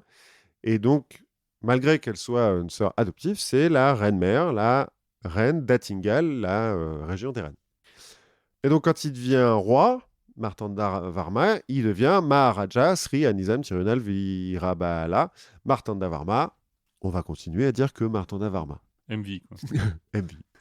C'est comme ça, d'ailleurs, que dans certains articles, il est nommé parce que ça va plus vite, quand même. Dès son accession au trône, il doit subir la rébellion des deux fils de Ramavarma, qui, en fait, Ramavarma, il avait épousé une femme tamoule, chez qui le truc matrilinéaire, là, ça, non. Du coup, les deux fils, ils font attends. C'est quoi cette histoire de gonzesse, là? Ouais. Nous, on est les fils du roi, on devrait quand même être roi à la place de notre père qui est mort. Et puis après, on choisira entre nous. Oui, après, on se battra entre nous. Bon. Et voilà. Donc, en fait, les deux fils, là, ils vont aller voir le roi de Pandya, le roi avec qui Martandavarma et Ramavarma avaient signé un traité. Ils vont le convaincre que Martandavarma est un usurpateur et qu'il va faire n'importe quoi, que c'est dangereux et tout machin. Et donc, le roi de Pandya, qui a l'air d'être un peu crédule quand même dans toute cette histoire, va leur filer une armée. Enfin, le roi, le gouvernement. Je ne sais pas si c'est vraiment un roi, mais bon, en tout cas, le gouvernement de Pandya accepte de leur donner une armée. Enfin, d'envoyer une armée contre Martandavarma, parce que les deux frères, là, pas non plus des soldats. Hein. Sauf que Martandavarma, il a un peu oublié d'être con, et il a compris que le trésor royal, que maintenant il peut dépenser à sa guise, il ne sert pas qu'à faire du shopping, et il peut aussi servir à acheter le général adverse, qui est en train d'arriver avec une armée, et qui, justement, avait besoin d'argent. Ça tombe bien. Ça tombe bien. Hein, On va pouvoir discuter. Quoi. L'histoire est bien faite. Et donc, le commandant de l'armée tamoule va se ranger du côté de Martandavarma, dont on peut supposer qu'en plus d'être riche, il doit être un peu charismatique. Oui, ou persuasif. Ou persuasif. Ce qu'on sait aussi, c'est surtout qu'il est ambitieux et que le commandant tamoul, il se dit alors, je vais peut-être suivre le mec ambitieux plutôt que les deux... Les deux qui se tirent entre eux, là. Ouais, les deux fils, là, qui viennent la queue entre les jambes. Bref, la révolte des frères échoue et le nouveau Raja dispose donc d'une armée. Voilà, ça c'est toujours mieux. C'est toujours plus pratique. C'est pas une armée matrilinéaire, pour le coup. Non, parce qu'en plus, c'est une armée tamoule, donc c'est une armée de soldats qui n'ont rien à voir avec la région, et donc quand on leur dit attaquer eux, ils font ok. Ok, j'ai pas un cousin qui vient de là, c'est plus simple. Voilà, c'est vachement plus simple, et donc il va mettre à profit cette armée pour mater les nobles du Conseil des 8,5, qui ont déjà tenté de l'assassiner avant. Ils vont devenir les 7,5, les 6,5, les 5,5. Non, en fait, très vite, ils comprennent que oui, bon, bah d'accord. On va faire ce que tu dis. C'est bien ce que tu fais finalement. Et comme en fait, en tant que prince héritier, il était, tu sais, c'est un peu comme en Angleterre, duc d'Essex ou duc de Sussex, je sais pas quoi. En l'occurrence, il était seigneur du domaine de Travancore. Il décide que le Vénade, c'est pas bien, il faut rebrander un petit peu tout ça, et que maintenant, il est Raja de Travancore. Et donc, il change le drapeau. Exactement. Il change le drapeau, il change le nom, il change les ambassades, il change pas la capitale. Enfin, sauf que... Non, il change pas la capitale. Mais voilà, hein, 2 ans après son accession au trône, on a un nouveau royaume, il est seul maître à bord, les reines, elles sont rentrées dans le rang, tout va bien, c'est parti pour Travancore, on va pouvoir se tourner vers ses voisins. Hein, parce que... On va pas s'arrêter là. Voilà, j'ai dit qu'il était ambitieux quand même. Hein. Et en fait, pour cette entreprise de conquête, parce que Oui. il va trouver un allié de choix dans la personne de Ramayan Delawa, qui, alors, c'est à la C'est base... pas la même Ramayad que. Non, du tout. Non, c'est Ramayan, Ah. avec 2 Y en plus, donc, Rien à voir. donc rien à voir. Donc c'est un mec, c'est un jeune brahman tamoul, qui était un peu sans le sou, parce que bon, les brahmanes, ça a beau être censé être les prêtres, ils sont pas Oui. non plus tous riches, hein, faut pas... Donc un peu sans le sou, qui, à l'esbrouf, a réussi à se faire engager comme serviteur par un des nobles du Conseil des 8 ennemis. Et un peu avant son accession au trône, lors d'une réception, bon, voilà, il y a un dîner un peu bien, où Martanda Varma est invité, il y a un incident. Alors, j'ai lu des histoires de bougies, j'ai pas très bien compris, mais bon. Il y a un espèce de Il se passe un problème. truc et il est là au bon moment, au bon endroit. Voilà, il y a un problème qui risque de... qui pourrait un peu mal tourner, qui pourrait vexer un petit peu les gens. Et Ramayan, qui est donc serviteur à ce moment-là seulement, résout le problème de façon plutôt intelligente. Et à la fin de la soirée, Martanda, il se dit ouais, on est en train de gâcher un petit peu l'intelligence de ce mec. Donc il demande au noble de lui donner. Et le noble, bah, bon, il s'en fout, hein, c'est un serviteur, il y en a plein. Donc il dit bah oui, vas-y, Oui, vas-y. prends. Prends le préposé aux bougies ou. Ouais, c'est pas... bon. Donc Ramayan rentre avec Martanda, qui devient Raja. Donc Ramayan, quand il arrive au début, il travaille comme serviteur aussi, mais comme il est vraiment brillant et qu'il est vraiment dévoué, il monte assez vite dans les échelons et ils deviennent un peu BFF les deux. Parce qu'ils ont plus ou moins le même âge et ils s'entendent vraiment bien. Et puis les bromances quand c'est au sommet de l'État, ça te donne toujours des trucs intéressants. Ça peut servir. Et donc, quand Martanda, il veut mater les nobles et envahir ses voisins, bah, il apparaît que Ramayan, en plus d'être sympa et de savoir donc manier les bougies, c'est aussi un fin stratège et qu'il est prêt à tout pour son maître. Mais alors vraiment tout. Y compris ce que le système de caste, la religion ou bon, simplement la morale L'éthique. interdirait à la L'éthique ou plupart la des gens. décence. Voilà. Interdirait au Maharaja. J'ai lu une petite histoire où à un moment donné, il y a un noble qui résiste un petit peu. Bon, il crame toute sa maison. Bon. Écoute, il faut ce qu'il faut à un moment Ah oui, donné. c'est pas genre je mets le couteau à droite plutôt qu'à gauche, quoi. Non, là, non, il a dépassé ce moment-là. C'est pas ce genre de considération éthique-là. Non. Non, mais en même temps, il aide son meilleur pote. Donc, Oui. qu'est-ce qu'on ferait pas pour nos meilleurs potes? Par amitié, Hein? On était à un mariage ce week-end, on a fait plein de trucs, nous. effectivement, avec 1000 éléphants. Donc, Ramayan est vite nommé Delawa, c'est-à-dire Premier ministre de Travancore, et il va le rester jusqu'à sa mort 20 ans plus tard. On en reparlera. Mais donc, les deux BFF sont bien partis. Au début des années 1730, les plus petits voisins de Travancore tombent un petit peu comme des dominos. Assez vite, finalement.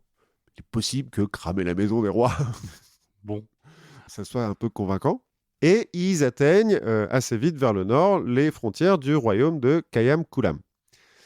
Donc c'est un peu plus loin, ça commence à grandir pas mal Travancore là, Oui. donc c'est un peu plus compliqué de faire la guerre facilement avec Kayam oui, Kulam. c'est ça, on atteint les limites de.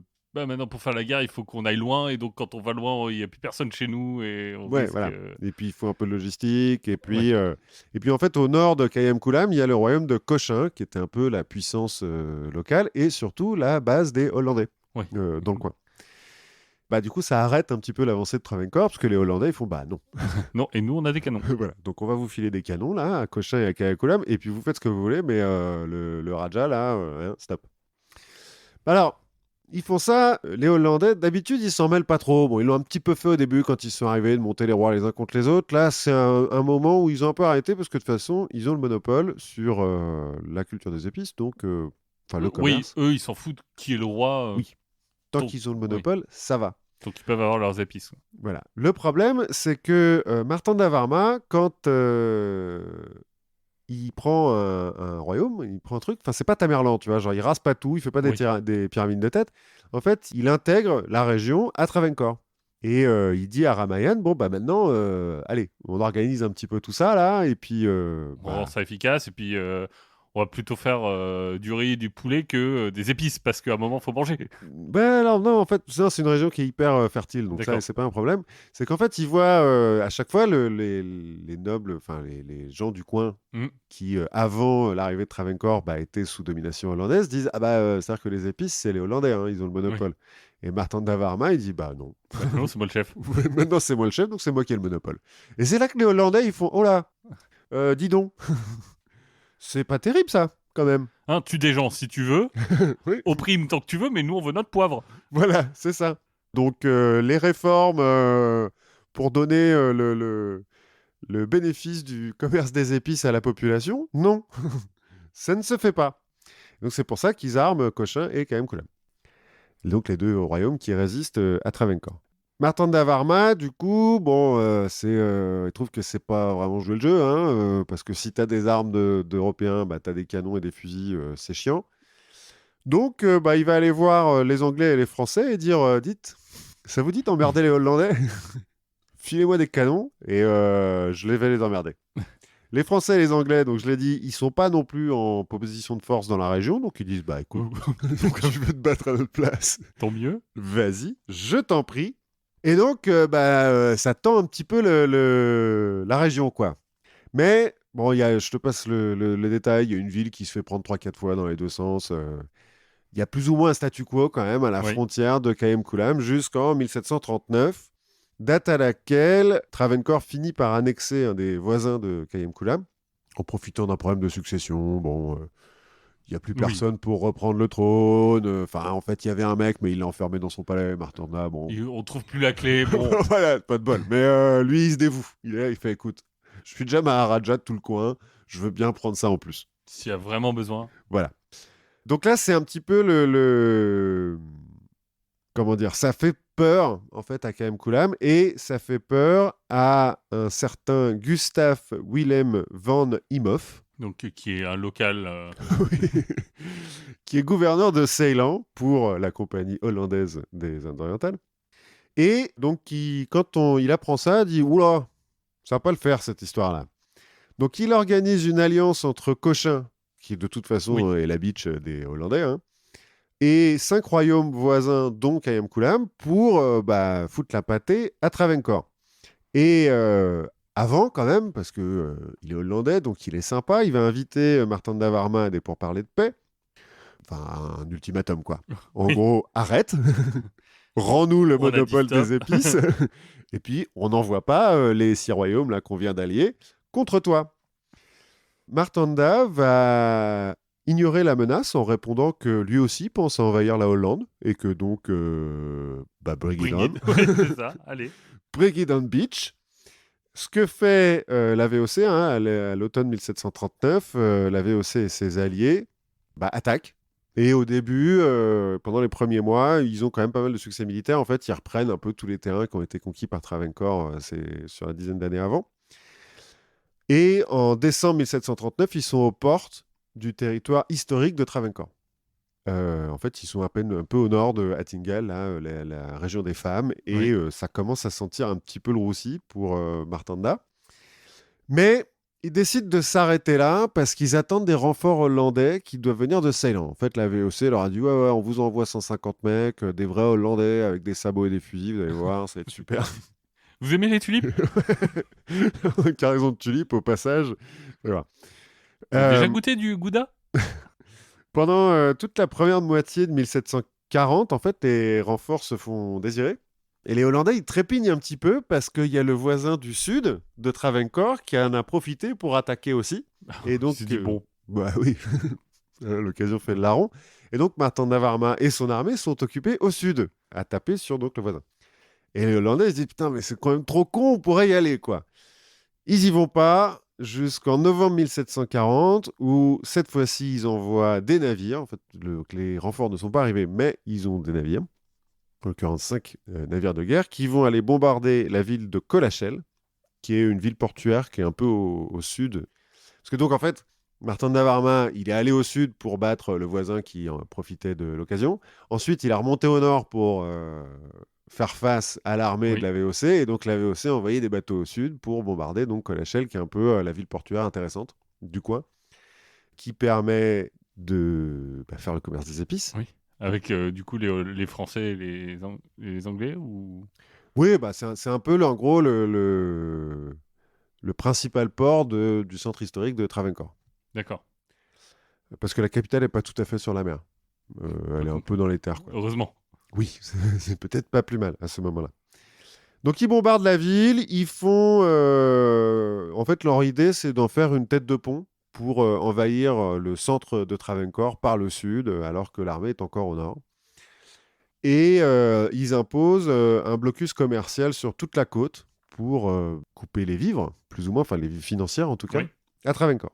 Et donc ils vont finir par débarquer à Colachel et l'occuper, la ville, en février 1741. Donc quand même après plusieurs mois de blocus. Sauf que, entre le mauvais temps, ils n'ont pas de bol. C'est-à-dire qu'il y a ouragan sur ouragan, leurs navires se font Kamikaze, quoi. kamikaze un petit peu. Et la marine de Travancore, qui ne fait pas vraiment le poids par rapport aux navires de guerre hollandais, mais ils s'en foutent, les mecs, ils y vont quand même. En fait, ils n'arrivent pas à ravitailler leurs troupes à Colachel. Et puis, ils n'arrivent pas à faire venir des renforts. Oui. Alors qu'ils ne sont toujours pas arrivés, cela dit. Mais Mais un de jour, tout- ils viendront et à ce moment-là, ça sera un problème. voilà. Donc, c'est un peu le problème. Donc, les Hollandais qui sont à Colachel, puisqu'ils ne peuvent plus attendre de ravitaillement de la mer, ils se mettent à piller la région dans les terres. Sauf que dans la région, il y a l'armée de Martanda, qui a quand même eu le temps de redescendre après tout ça, qui vont faire un peu de la guérilla contre les Hollandais. Donc les Hollandais, ils se mettent la population à dos, puisqu'ils pillent les ressources. Ils se prennent des petites attaques en embuscade de temps en temps, donc ils n'arrêtent pas de perdre des soldats. Donc au bout d'un moment, ils finissent par se retrancher dans Colachel. Enfin, ils ont un fort sur la ville de Colachel, et ils se retranchent en se disant, les renforts vont arriver, et à ce moment-là, Tout ça va ira le bien, faire. oui. Ça va le faire. Martanda, lui, il va rassembler tous les hommes qu'il a, donc entre 12 000 et 15 000 hommes, sachant que les Hollandais, là, ils sont pas non plus Oui. des milliers. Quand tu dis on attend 150 gars pour attaquer... Là, du coup, ils en attendent 500. Oui, Mais même... donc, avec 500 fusils et Oui. puis des canons, etc. L'armée de Martanda, de ce que j'ai compris, ils ont un peu... Alors déjà, ils ont des régiments d'armée irrégulière, Mhm. des mercenaires et puis les Tamouls d'à côté. C'est Ramayan qui organise ça. Et apparemment, il est bon pour faire ça. Ils n'ont pas tous des fusils, ils n'ont pas Oui, ils sont... un armement un peu moins moderne, quoi. D'accord. Et puis les Français et les Anglais, ils leur ont filé des armes, pas trop non plus, parce que Ça pourrait être dangereux. voilà, ça pourrait être dangereux. Bref, avec ses 12 000 à 15 000 hommes, il va encercler complètement le fort hollandais de Colachel. Et puis, au lieu de les attaquer, vu qu'il n'a pas vraiment d'armes de siège et que les autres à l'intérieur, ils ont des canons, il va juste attendre. Et il dit, je m'en fous. Je m'en fous, moi j'ai à manger. Moi, Moi j'ai à du manger. curry là. Vous, Pas de vous problème. avez rien. Et vous pouvez pas passer par la mer parce qu'il y a toujours le mauvais temps. Puis, bref. Hein, va trouver des croquettes. Ça dure plusieurs mois, cette histoire. Et puis, fin juillet, début août, on n'a pas bien sûr de la date. Il commence à s'emmerder un petit peu, Martanda, à attendre que les Hollandais meurent de faim, là. Donc, il dit à son artillerie, parce qu'il y a quand même quelques canons, de viser ce qu'il a fini par comprendre être la tente des munitions des Hollandais. Et ses artilleurs y arrivent. Il y a un boulet qui tombe en plein sur les munitions. Le truc explose. Et là, les Hollandais font... Alors, on n'a plus à manger, puis maintenant, on n'a plus de munitions. Donc, ça fait un petit peu chier. Et ils se rendent. Ah, parce qu'ils connaissent pas Cameron. Ouais, c'est ça. Pas puis qu'ils sont à l'autre bout du monde et puis que eux finalement. Ouais, Cameron, ils Oui, étaient- c'est vrai qu'ils sont un peu le bout du monde. Mais bon, Non, non. Ils se rendent à condition que on leur reste- Martanda les laisse repartir vers Batavia avec leurs armes et leurs fringues. Martanda dit oui, bien sûr. Dès qu'ils sortent, il les fait tous arrêter, il les fout en tôle. Bon, De toute façon, c'est quoi leur degré de négociation? On peut plus se battre, on est affamé, mais attention, hein. On alors vend, leur degré de situation, c'est on est hollandais, donc Ouais. vous n'avez pas le droit de nous toucher, quoi, un truc comme ça. Non, il les met en tôle. Mais quelques temps plus tard, il leur fait une offre. Il leur dit, écoutez, vous pouvez sortir de prison si vous rejoignez mon armée. Puis sinon, rien ne change. Et en fait, il y en a plein des Hollandais qui disent, ok, Finalement. on va faire ça, hein, parce que... On sera mieux dehors et on trouvera bien un moment pour se barrer, de toute façon. Ouais, c'est ça. Ou alors, Martanda est effectivement hyper charismatique, ou alors les conditions de vie dans l'armée de la VOC sont un peu merdiques. Oui. Et en prison aussi, peut-être. Oui, aussi. Toujours est-il. En fait, il y en a un bon nombre qui rejoint Martanda, notamment des officiers, et notamment leur commandant, Eustachius Benedictus Delannoy, alors qui est d'origine française, hein, mais qui est hollandais, qui donc rejoint Martanda, alors d'abord pour entraîner et un peu moderniser l'armée de Travancore, et puis très vite, en fait, Delannoy, Ramayan et Martanda se rendent compte qu'ils s'entendent vachement bien, et que s'ils travaillent tous ensemble, bah, ils seront vachement plus forts. Et donc, Delannoy devient assez vite le Valia Capitaine, donc le grand capitaine, le général de l'armée de Travancore, et il va le rester jusqu'à la fin de sa vie. Mais c'était pas Ramayan? Non.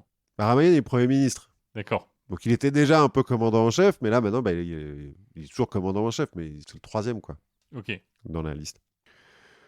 Donc, la bataille de Colachel, en fait, ça marque un tournant dans la guerre entre les Hollandais et Travancore, et pour la présence hollandaise en Inde du Sud. Déjà parce que c'est la première fois que les Européens, même des Européens, se font battre sur une vraie bataille par des Indiens. Mhm. Et que du coup, ils sont là genre, attends, je croyais qu'avec nos fusils et nos canons, là, on était invincibles. Comment ça se fait? Qu'est-ce qui s'est passé, là? Et puis, une fois qu'ils ont gagné à Colachel, les forces de Travancore, elles sont chaudes. Donc, elles vont chasser les Hollandais de tous les forts qu'ils avaient pris dans la région. Ils vont reprendre toutes les terres qu'ils avaient pris Avant? au début Ouais. des années 1730.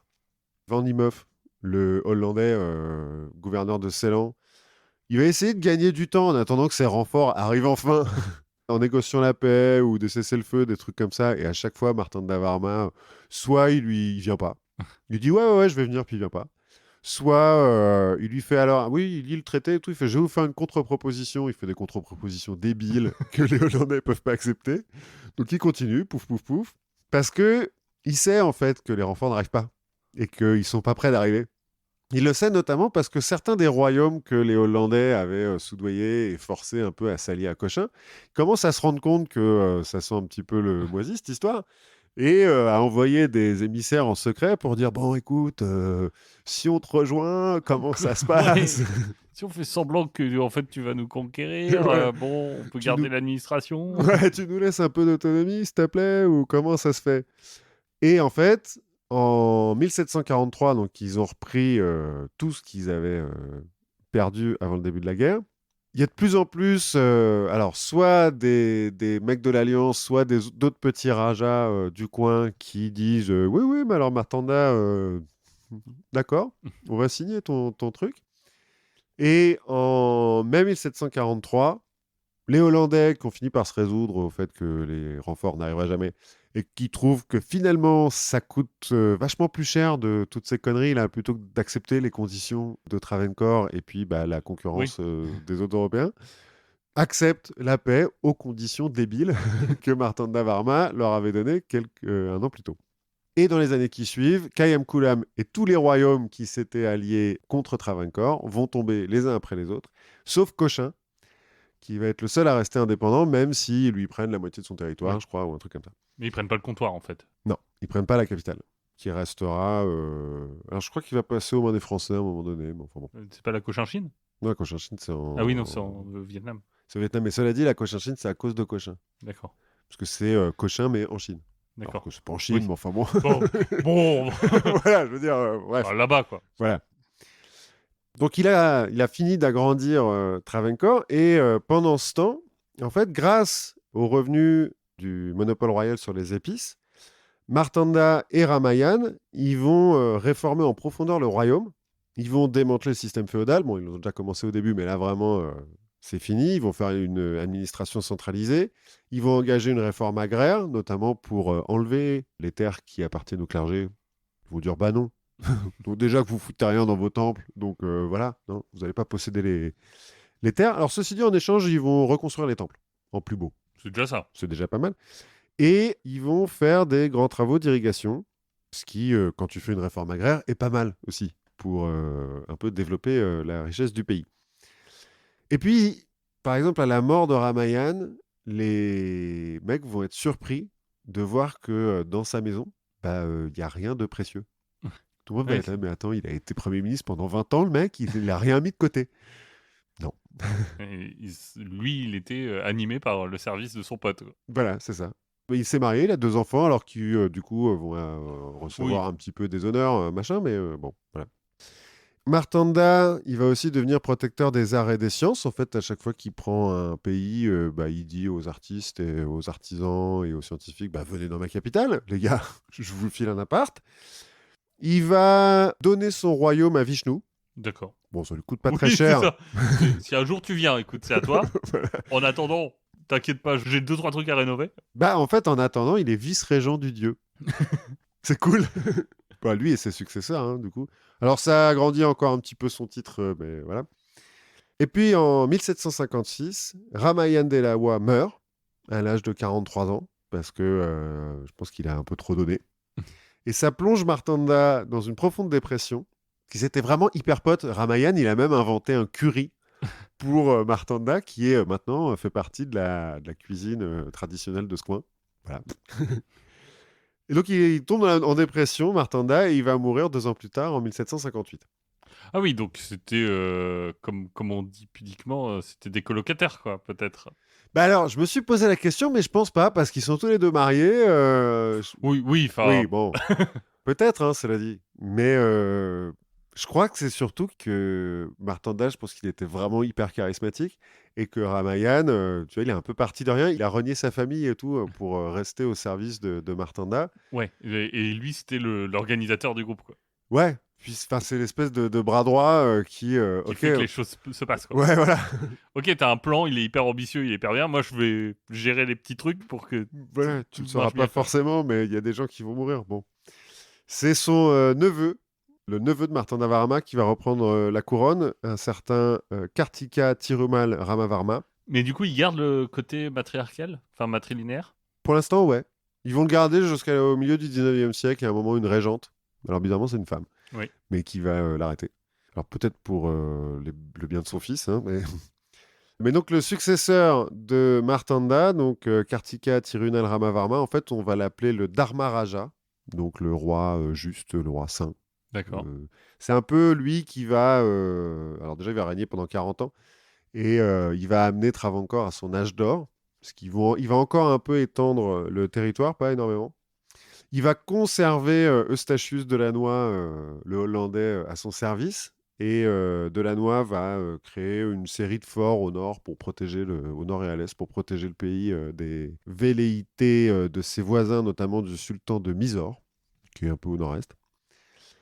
Mais en fait, Dharmaraja, donc, il va déplacer la capitale du royaume dans une autre ville qu'il va un peu reconstruire en entier et tout. Il va améliorer les conditions de vie de son peuple, notamment grâce au commerce. Il va faire des... Martanda, déjà, et lui vont réformer un petit peu le système de taxation de façon à ce qu'il soit un petit peu plus égalitaire. D'accord. Et puis, ils vont développer le commerce, notamment grâce au monopole des épices qu'ils Oui. ont récupéré. Mais de façon à pas enrichir seulement la famille royale, mais tout le peuple. Ce qui va Ok, en ce qui est faire plutôt bien. Oui, et puis des souverains finalement un peu appréciés Oui. de leur peuple. On n'a plus le gars pour cramer les maisons, donc. Ouais, en plus. Il va aussi, le Dharmaraja, là, composer 150 morceaux de musique carnatique, qui est un style de musique du coin, et profondément réformer le théâtre Kathakali, qui est une forme de théâtre traditionnel indien. Que je ne connais pas. Moi non Je plus, je t'avoue. connaissais pas. Alors, si, en fait, t'as forcément déjà vu des images. Ils sont hyper maquillés, les mecs. Un peu comme des dieux dans les temples indiens, donc avec la peau complètement jaune, bleu, vert. C'est des très grands costumes. C'est très codifié, hein, c'est du Oui. théâtre hyper codifié. T'as déjà vu des images, je pense. Peut-être. Tu verras. Je chercherai. Malheureusement, à la fin du règne du Ramadarja, le sultan de Mysore, qui continue à attaquer, qui par frustration, parce qu'il n'arrive pas. En fait, il arrive à prendre quelques-uns des forts de la ligne qu'a créé Delannoy, mais il n'arrive pas à aller plus loin. Donc, du coup, il les rase, les forts. Il fait putain, j'y arrive pas. Mais là, ça commence à devenir un petit peu compliqué. Du coup, le Dharmaraja est obligé de demander de l'aide de la compagnie britannique des Indes orientales, ce qui va entraîner Travancore. En fait, ça, c'est vraiment à la fin du règne du Dharmaraja, pardon, qui va mourir 1 an ou 2 après ça. Mais l'aide que va donner la compagnie des Indes orientales britanniques, elle va être conditionnée. Oui, c'est un peu le doigt dans l'engrenage. Voilà, un certain nombre de traités, et le successeur du Dharmaraja, qui n'est pas un roi hyper bien, va complètement se faire bouffer, et Travancore va passer sous la coupe de la Compagnie des Indes orientales. Cela dit, Travancore ne sera jamais intégré aux compagnies Raj ou au Raj britannique. Mhm. Ça restera ce qu'on appelle un État princier, bon, vassal de Oui. la couronne britannique, mais avec un peu d'indépendance. Et puis, alors il y a toute une liste d'honneurs que peuvent avoir les États princiers, notamment le nombre de coups de canon qu'on tire quand leur dirigeant arrive ou repart. D'accord. Et eux, ils ont 19 coups de canon, Travancore, le maximum étant 21. Ok. Donc on les Plutôt respecte, quoi. 21, c'est la reine ou c'est... Alors 21, c'est la reine, et... alors non, la reine, c'est même plus. Mais c'est le vice-roi des Indes, donc l'anglais. Oui, Et les sultans et rajas de 2 autres D'accord. États principaux, il n'y en a pas beaucoup, quoi. Des 6 maharajas et 3 maharani, donc les femmes régentes, oui. qui vont diriger Travancore. l'État princier, enfin Travancore, l'État princier de Travancore jusqu'à l'indépendance de l'Inde. En fait, ils œuvreront tous au développement du pays, notamment de ses infrastructures et de son système éducatif et son système de santé. Ils vont même mettre en place des institutions démocratiques bien avant que le reste de l'Inde. Et ça fait que l'État du Kerala aujourd'hui, même s'il c'est pas le plus riche, c'est celui qui a l'indice de développement humain le plus haut, et notamment le taux d'alphabétisation et l'espérance de vie la plus élevée. D'accord. Tout ça grâce à la lignée des Rajas de Travancore, qui, alors je sais pas vraiment pourquoi, mais étaient plutôt éclairés. Voilà, et une tradition peut-être. Ouais, alors est-ce que c'est cette histoire de transmission matrilinéaire qui fait qu'ils n'étaient pas vraiment sûrs d'être le successeur Alors bon, il fallait être aimé. Ouais, je sais pas. Ouais, mais bon, ils auraient pu régner par la force aussi, Oui, tu vois. aussi. Il y a d'autres qui Oui, l'ont non fait, mais quoi. c'est vrai qu'à partir du moment où tu peux pas vraiment sécuriser la place de tes enfants, que tu sais pas vraiment qui va te succéder, bah, Oui, peut-être que ça change quelque chose. Je sais pas, j'en ai aucune idée. je sais pas, mais en tout cas, c'est... alors déjà, c'est marrant qu'ils aient foutu La pâté la pâté aux Hollandais, ouais. Et puis, c'est marrant comme un type comme ça qui hérite d'un petit royaume, à un moment donné, va, par son influence, changer aujourd'hui l'état du Kerala, enfin la démographie de l'état Oui. du Kerala. Et c'est presque aussi un petit peu le cas de Sundiata avant. Mhm. Du personnage qui est la bonne personne au bon moment, au bon endroit, qui permet un développement. Ouais, qui, des siècles plus tard, a encore une influence. On a appris plein de trucs, dis-moi. On a appris énormément de choses. On a beaucoup voyagé, Oui, en plus. on s'est bien baladé. Du coup, en attendant la prochaine fois, moi je vous propose de continuer à voyager, profiter des vacances et du temps radieux pour, pour vous évader physiquement ou dans la tête et continuer à apprendre des trucs, continuer à écouter aussi les autres podcasts du label Podcut, à apprendre plein de choses. Si vous aimez ce qu'on fait, n'hésitez pas à participer au Patreon du label. N'hésitez pas à nous laisser des avis, des commentaires, à nous rejoindre sur le Discord du label parce que pour nous, c'est hyper sympa de pouvoir discuter avec vous. En plus, vous nous donnez plein de sujets et plein d'idées, donc Voilà. tant mieux.